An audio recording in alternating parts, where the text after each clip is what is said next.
आपणकर भौणी जड़े छात्री प्रतिवाद आंदोलन में सामिल हंतो।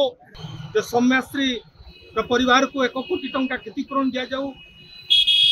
एवं द्वितीय दाबी सौम्याश्री जो हत्या एटा को आम आत्महत्या कहूँ हत्या करा जघन्य कांड रे जो माने अभियुक्त केवल कॉलेज एचओडी अभियुक्त नुहंती अध्यक्ष अभियुक्त नुहंती बालेश्वर एमपी पाखु आरंभ करी केंद्र शिक्षा मंत्री ओडिशा उच्च शिक्षा मंत्री मुख्यमंत्री जिलापाल वरिष्ठ पुलिस अधिकारी समस्त पाखरे जो अभियोग करा जाइथिला सौम्याश्री पक्षरु सेमाने जे कौनसी दायित्व पालन करनांती कर्णपात करनांती सेमाने भी जड़े जड़े अपराधी। तेणु समस्त अपराधी माननको विरुद्ध रे कठोर कार्यानुष्ठान निया जाऊ। उच्च स्तरीय तदंत करा जाऊ। आमे दाबी करूछु जे जो थ्रेट कल्चर चली विभिन्न कॉलेज कैंपस रे यूनिवर्सिटी कैंपस रे जे तमर परीक्षा फल प्रकाशन रे आमे हेल्प करिवु झियो मानको एवं तमे हमको एभली भाबरे करो। अर्थात जो sexual harassment academic harassment mental harassment करा जाउची ए जो थ्रेट कल्चर से थ्रेट कल्चर बंद करा जाऊ।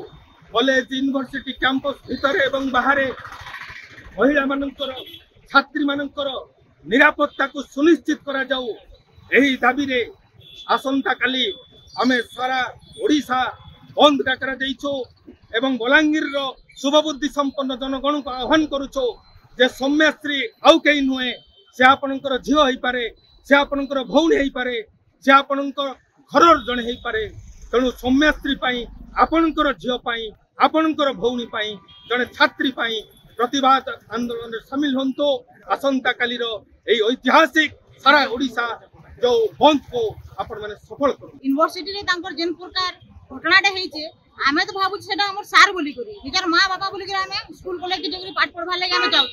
किंतु ई भलिया दुर्व्यवहार जेन करूछन आ जेन प्रकार कथा कहूछन आपण माने जानिथिबे जे मीडिया रे से कहूछन जे जेन सार टॉर्चर करूछन से यूनिवर्सिटी रो प्रिंसिपल सर के भी लेखि कर दैछन आर कहूछन सर जे मते बारंबार टॉर्चर करछन बोली से समस्त को दे लेखि कर दैछन बारंबार टॉर्चर करछन बोली करी लास्ट के सरा तो आत्महत्या कहनी जा से नेता मंत्री जिन मने भी लेखि कर दैछन से मने से भोणी के मारि दैछन बोली के हम कहूछो आ सरा तो से आत्महत्या नि करबा से मारि दैछन बोली हम प्रतिवाद करूछु।